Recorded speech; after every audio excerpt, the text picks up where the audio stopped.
Karen. I thought tonight we could paint some very cute, what do I call these snowflowers. They were inspired by my garden. When coneflowers go to seed in the winter, they stand up nice and tall, and then when it snows, they get little hats made of snow. So that inspired me to paint what I call snowflowers. This one is going to be a little more fun because of the technique, and also just you see how I left the border kind of messy and stuff, so I kind of just did this one more playful. So I thought we could do something similar to this. We will need to mix up some colors, so you'll see that I used muted, like winter landscape colors. So this was a gray that I mixed. This was a yellow ochre that I have from Mission, which is a nice muted, natural looking yellow. And then I used, I think, this mahogany brown from Mission. And then we went over it with some darker, which we'll do later. The white is Dr. P.H. Martin's bleedproof white, so you don't need masking fluid or anything like that. So I wanted to show you how to mix a nice gray if you haven't done that yet. I am going to use something called Glacier Blue.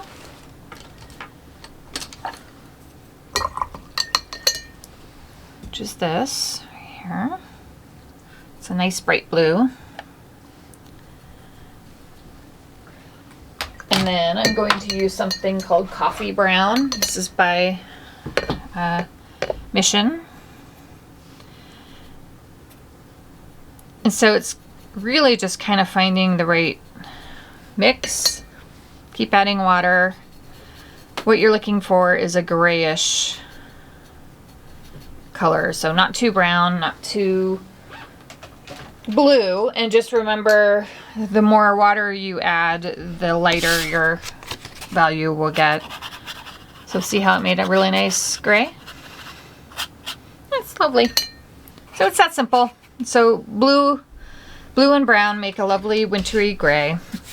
And then for your yellow ochre, if you want something a little more muted, if you just have normal yellow ochre out of the tube, which is a little brighter, I do recommend you play with your paints and do swatching. So I had done this a while ago, and I saw I kind of made that similar type of muted yellow color, and this was using regular yellow ochre with sepia. And then there were a couple other yellow ochre mixes that you could kind of use. So you can play with what you've got. I would just do yellow ochre with a little brown or sepia, and you should be fine for that. And yes, so get yourself a gray, mix yourself a gray, find yourself a yellow you want to use, a lighter brown, and then we'll be using some darker browns in a few minutes. So, oh, and the most important thing, in addition to all the normal stuff that I always suggest with the water, and a couple round brushes, one larger, one smaller.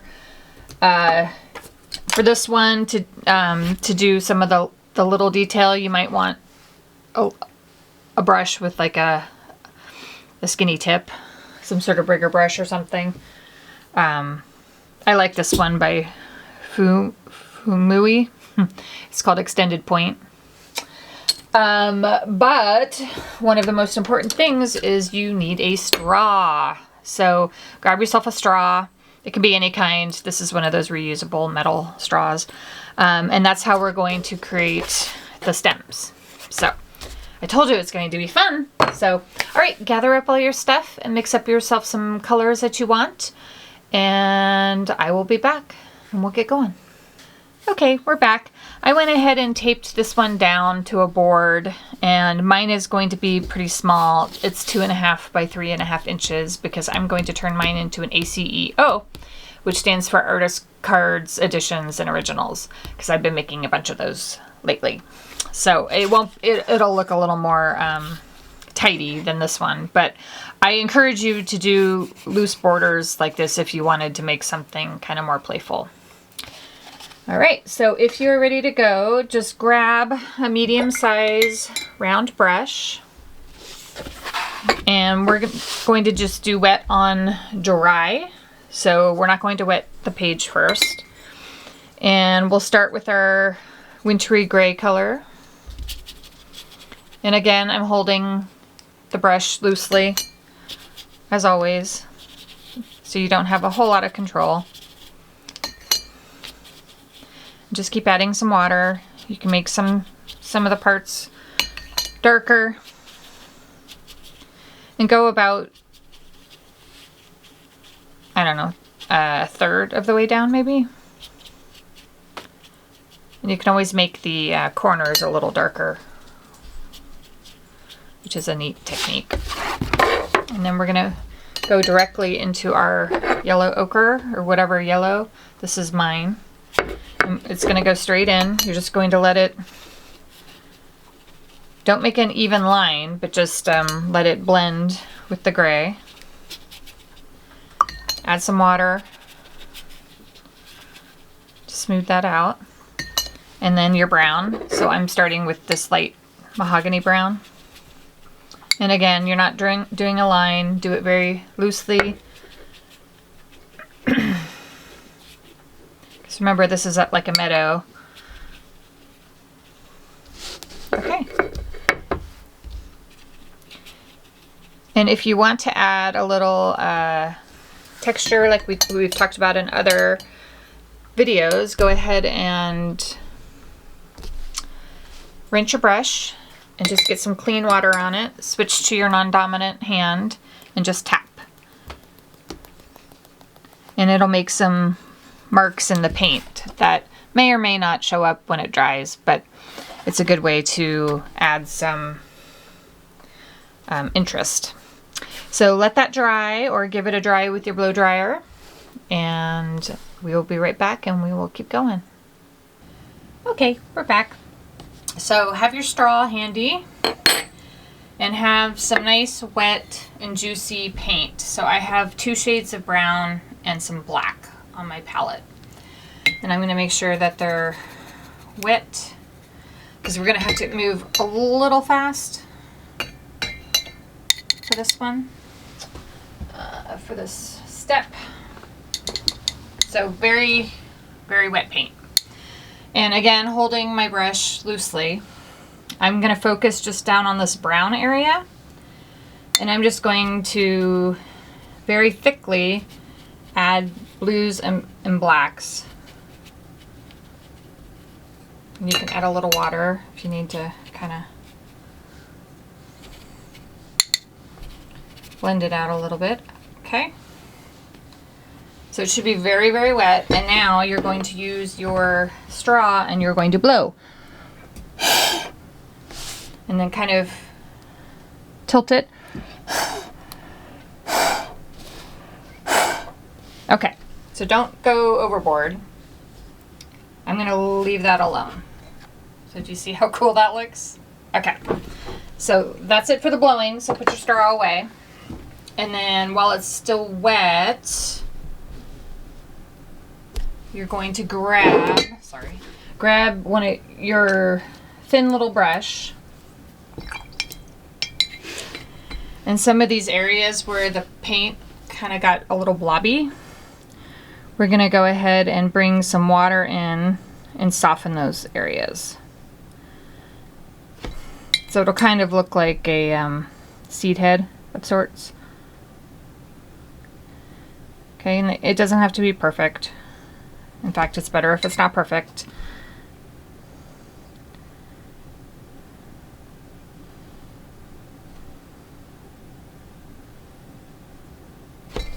But this way you didn't have to plan your composition because your breath and your straw planned it for you, whether you like it or not. Okay, so those are going to be my snowflowers. So I'm going to dry that, and yeah, I will dry that and we'll be back and we will continue. Okay, mine's all dry. So I have some bleed-proof white, and as usual I put some in the lid of the jar, and this is what we're going to use to make the snow on our flowers.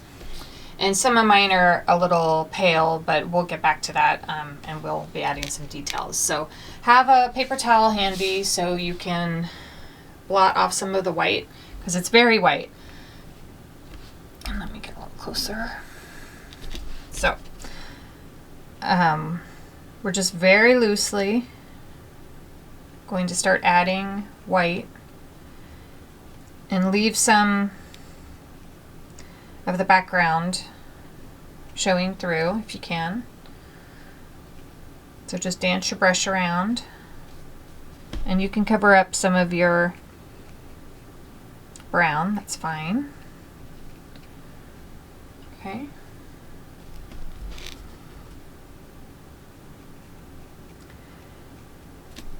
And we actually have, I have two little bits of the white paper that are showing through here and here, which will make perfect little flowers. So we'll turn those into flowers as well.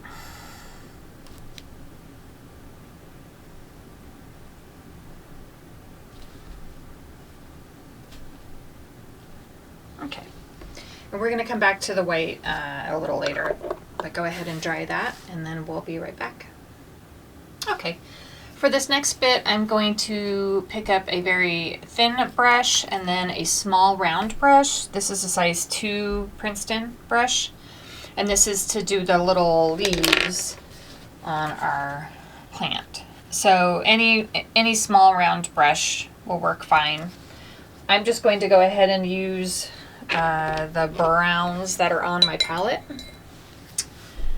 Probably the lighter brown, but I want it to be kind of light. I don't want it to be dark, so I'm going to just grab a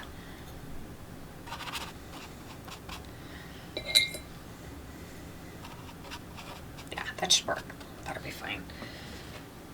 So when in doubt, test your paints first, and you can always dab it on your paper towel as well, like that, just to lighten it up a little. And then we're just going to, so let's see, you're going to start light and then push down and then lift up again, just to kind of make that leaf shape.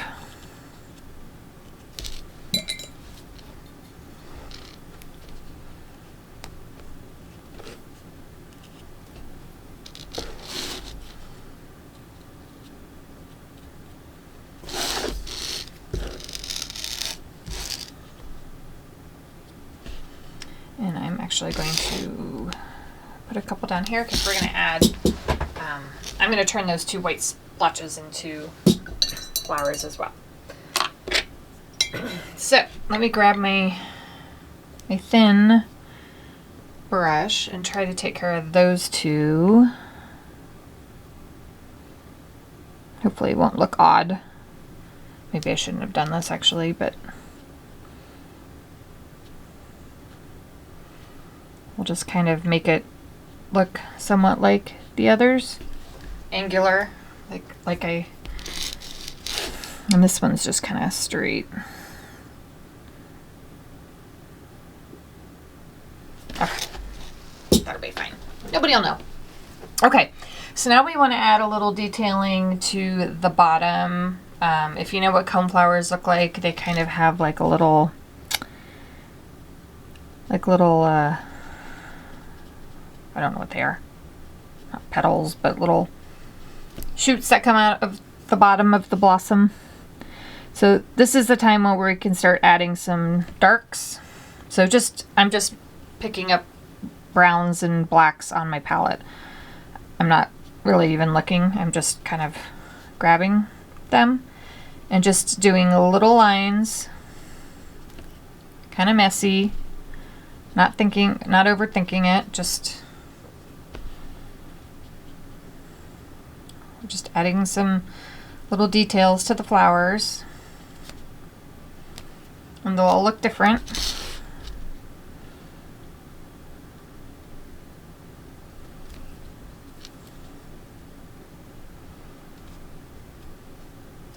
I'll try to add some darker blobs in there too while it's still wet, so you'll get some nice blending going on. The contrast is good.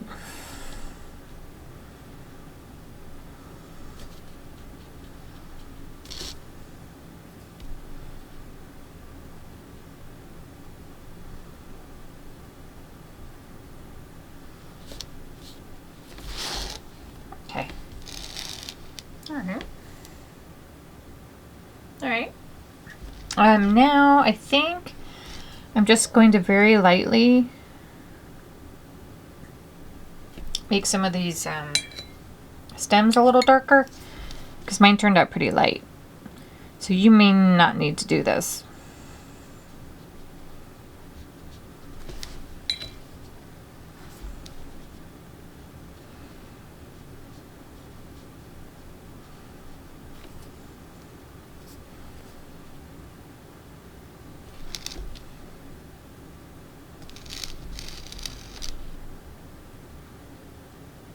Oops. Oops. Oh, well, that's okay.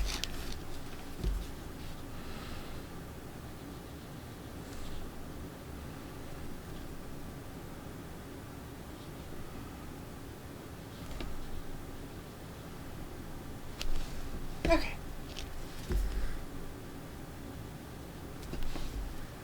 All right. It's getting there.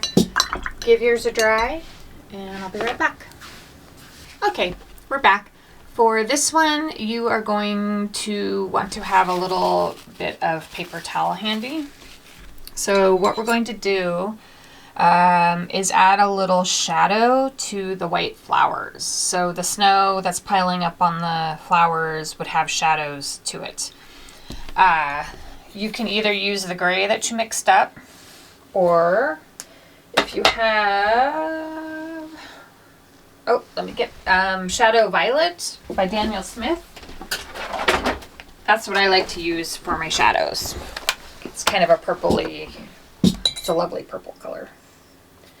So that's what I'm going to use. And you don't need a lot of it. But like these are my purples in here. So get your brush nice and wet. Have a paper towel handy. Grab a little of whatever your shadow color is going to be. And we're going to kind of, a little closer here, keep it down towards the bottom of the snow. And then if you get heavy-handed, you just dab it.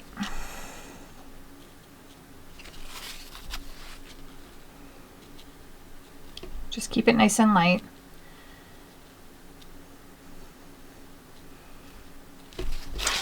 It's just a little detail that kind of adds to the charm of it, I think. Okay, so let's grab our bleedproof white again. And we're gonna go ahead and add a little snow to the ground, like that. And so I just took my brush and held it very loosely again, and then just kind of started dragging it along. So maybe it would create kind of the dry brush technique. So maybe it looks like the ground is starting to get covered with snow.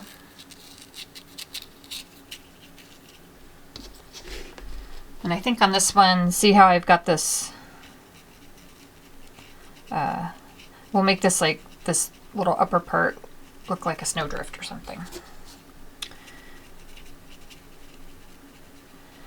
It didn't snow at all where I live last year, so it's kind of a bummer. I don't think it's going to this year either, so that sucks. Okay.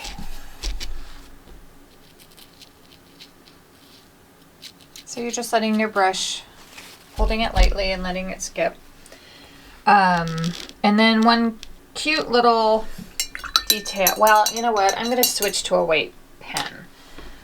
Just because mine's quite small. If you're painting a larger painting, then you probably won't need to switch to a pen. But it's kind of fun if you add white to above the leaves. You know how snow gathers. So let me dry this and grab a white pen, and then I will be back and we'll continue. Okay, I found one of my white acrylic pens. This is a Molotow One for All pen. And I'm just going to make sure that it's going to work. Okay, yeah, this one's working fine. So I thought it would be fun if we added like a buildup of snow kind of where the stem and the leaf are, just to give the added impression that it was snowing.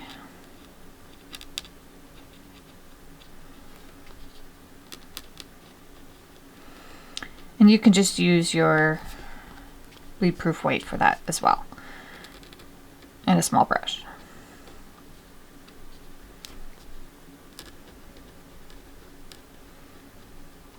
Okay, and I'm going to add a little bit more to the ground, and maybe like kind of coming up the stems a little. Again, just keeping it nice and loose.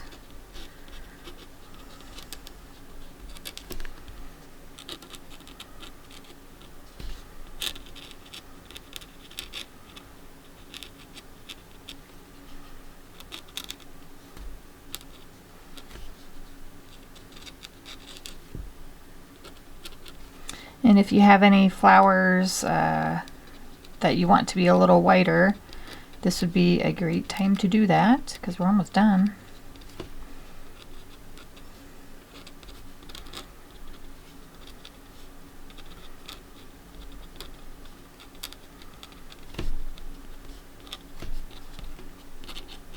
Okay. All right. So cute. And the final little piece is to grab your bleed-proof white one more time, or whatever you're using, and a smaller round brush. Here it is. Smaller round brush. Grab yourself some more bleed-proof white, and we're going to spatter like snow. Snow is falling on our coneflowers. So switch to your non-dominant hand. Make sure you have a lot of white on there, and gently tap. And the smaller the brush, the smaller the snowflakes you'll get.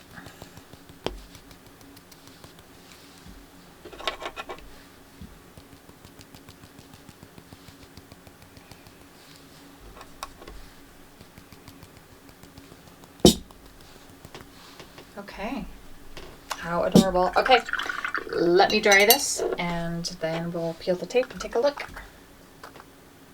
Okay, so we're ready to peel the tape. Remember to take a little bit of paper towel or a rag and wipe off your tape before you pull it so you don't smear any paint if you have still wet paint on there. And then just pull at an angle slowly, patiently.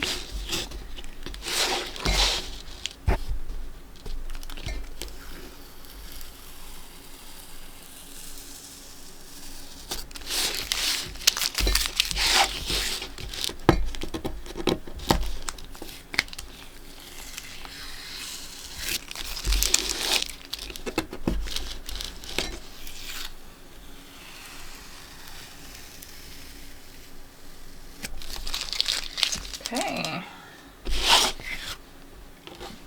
and there you have it. Snowflowers. I think it's adorable. I really hope you like yours. Yeah.